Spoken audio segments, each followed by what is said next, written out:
Hello again. Today we're going to talk about something called the law of cosines.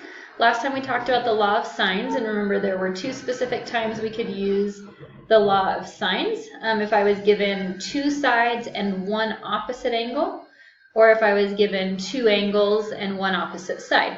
Today we're going to talk about when I use the law of cosines, and we're going to talk about how to choose, if I have to solve a triangle, which method I would start with. Could I start with law of sines or law of cosines, and why? There's not a lot of vocabulary in this section that's new, mostly just law of cosines. So we can use the law of cosines in two situations. If I know two sides and the included angle, that's different from law of sines. Law of sines is two sides and an opposite angle. This is two sides and an included angle. Sometimes that's called the side angle side case. Or if I know the measures of three sides. So if I know all three sides, sometimes called the side case, I can use the law of cosines. So if I have triangle ABC, then this is the law of cosines. It's written three different ways depending on which sides I know.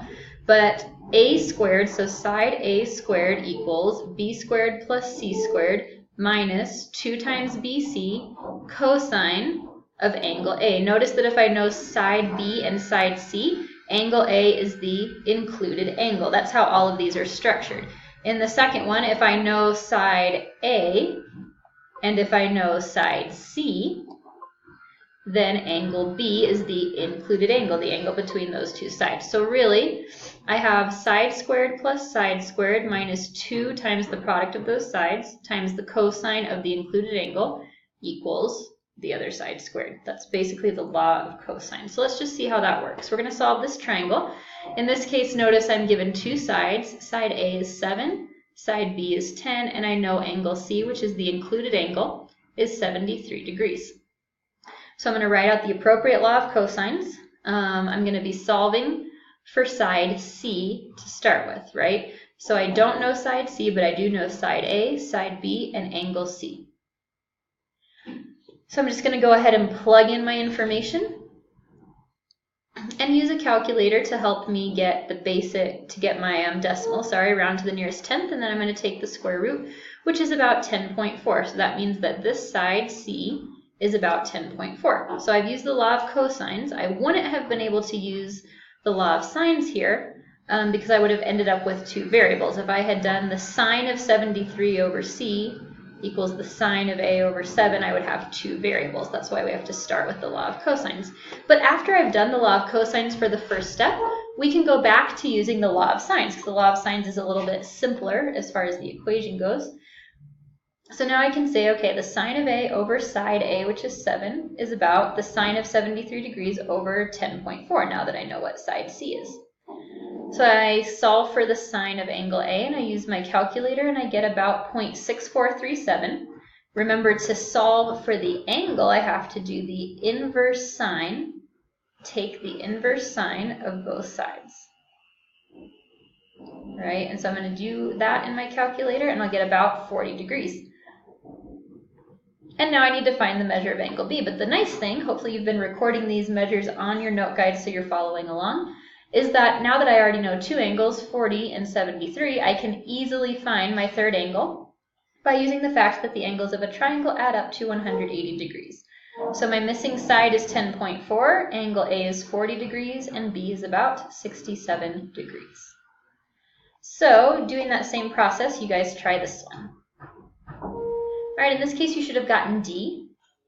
All right, I'm showing you here the work for the law of cosines to solve for side C. A is 8, B is 13, angle C is 64. And then I just simplify and solve using your calculator. After I have that, remember I can move on and use the law of sines. Here I'm using it to solve for angle B. And then after I know that angle B is 79 degrees, which I can write up here, then I can get my third angle, angle A, by doing 180 degrees minus 64 degrees minus 79 degrees, and that gives me 37 degrees. All right, so in this next case, we're going to look at what happens when I'm given three sides. So in this case, I don't know any of the angles of my triangle. In the last case, we knew two sides and an included angle. This time we know three sides. So we're always going to start, notice, with the largest angle first. That's the one we want to find if we don't know any of the angles. How do I know the largest angle? Well, I find the largest side, and it's the angle opposite of the largest side. So I'm going to start by finding angle C. So I'm going to write out the law of cosines that involves angle C. So this C is going to be my variable in this case. I plug in everything else I know. Side C is 12, side A is 9, side B is 7, and then I have to simplify. So notice we subtracted 9 squared and 7 squared from each side. I want you to be careful about this. There's a mistake that often happens here. What often happens is that as people are simplifying, here we get 81 plus 49. We know that's 130. That's great. And then notice 2 times 9 times 7, that's 126. But that 126 is multiplied by the cosine of C. So a lot of times when people get here, they think, oh, 130 minus 126 is 4. No. This is not 126. This is 126 times the cosine of C. That is one whole term. I cannot combine these. These are not like terms. I can't subtract them. So I have to subtract is the 130 from both sides, and then I end up with 14 equals negative 126 times the cosine of C. So that's what they're kind of showing you over here, although they hadn't simplified yet. They moved the 81 and the 49. They subtracted them from both sides. And then they divide by the negative 126. And that gives me a ratio, negative 0.1 repeating, is equal to cosine of C. To find the angle C, remember I have to do the inverse cosine of both sides to get C by itself. So the inverse cosine is the inverse function of cosine. So C is about 96 degrees. After I have that, again, I can go back to the law of sines. Right, so looking at your picture, you know that angle C is 96 degrees. So I'm going to do the sine of 96 over the opposite side, 12, equals the sine of B over 7. And I'm going to solve for angle B. Again, doing the same process we've been doing. Once I get to here, I have to use inverse sine to get the angle. I get B is about 35 degrees. So now I know 2 of my 3 angles. To get the third one, I just do 180 degrees minus the other 2, and I get 49 degrees as the measure of angle A. So that's how you solve when you know 3 sides to start with. All right, so you're going to do one of those here. You know 3 sides, solve for the angles. All right, in this case, you should have gotten B. So here I'm showing you the work for the law of cosines part. Once we get down to here, again, be careful. Make sure I'm subtracting the 73 and then dividing by the negative 48.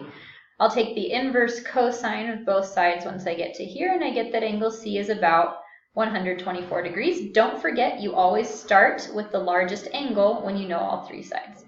Then from there, we would use the law of sines. I'm not going to show you that part for this one, to solve for one of your other angles, and then take 180 degrees minus your 2 known angles to get the third angle. All right, so now we're getting to the part about choosing. How do I choose which option I'm going to use to solve an oblique triangle? An oblique triangle is not a right triangle, basically, because if it's a right angle triangle, then we have other ways that we can go about solving it. We can use Pythagorean theorem, we can use SOHCAHTOA, all of those things. But solving an oblique triangle that is not a right triangle, it depends, everything depends on what I start with. So if I have 2 angles and any side, I can start with the law of sines. If I have 2 sides and an opposite angle, I start with the law of sines. If I have 2 sides and an included angle, I start with the law of cosines. And if I know 3 sides, I start with the law of cosines. I say start with because notice in all of the problems we've done so far in this video, we've started with law of cosines, but then ended up using law of sines in a later step. So I have to start with law of cosines if I have either of these last 2 options. I have to start with law of sines if I know these first 2 options. All right, so let's take a look at this example. 2 pilots in a stationary airplane look 38 degrees to the left of their runway, and they see a bus 75 feet away. They look 28 degrees to the right and see a truck that is 110 feet away. How far apart are the bus and the truck? So I know the angles that are formed when I look left and right, and I know how far away the bus and the truck are from the point where the pilots are. So you need to draw the picture. Make sure you draw this on your notes. So here's where the pilots are seated. If they look 38 degrees to the left, there's a bus 75 feet away from their line of sight. If they look 28 degrees to the right, there's a truck 110 feet from their line of sight. And what I'm being asked to find is this value. How far apart are the truck and the bus? So I'm going to use what we know about law of sines and cosines to solve this triangle. So make sure you drew that picture on your notes. I'm going to start with the law of cosines in this case because I'm given two sides and an included angle. So if you look at your chart, two sides and an included angle means we're going to start with the law of cosines. And I'm going to have to solve for this missing side. So you can decide what you label A, B, and C, but basically I know these two sides. I know 75 and 110, and I know the angle between them is 66 degrees. So I just plug that in.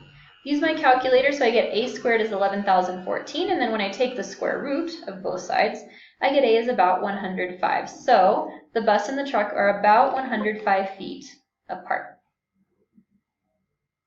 All right, I can check using the law of sines if I want to. I would figure out that angle B is 41 about degrees and angle C is about 73 degrees. So it makes sense with the lengths of the sides and the lengths of the angles. It makes a reasonable triangle, right? Angle C is with the largest side, angle A is with is opposite of the middle side, and angle B is opposite of the shortest side. So it does make sense. All right, so now I want you guys to try this one. All right, you should have gotten A, which is about 107 feet. You should have drawn your diagram first. And this is what your diagram should have looked like when I'm setting up the law of sines, or I'm sorry, the law of cosines, because here I have two sides and an included angle.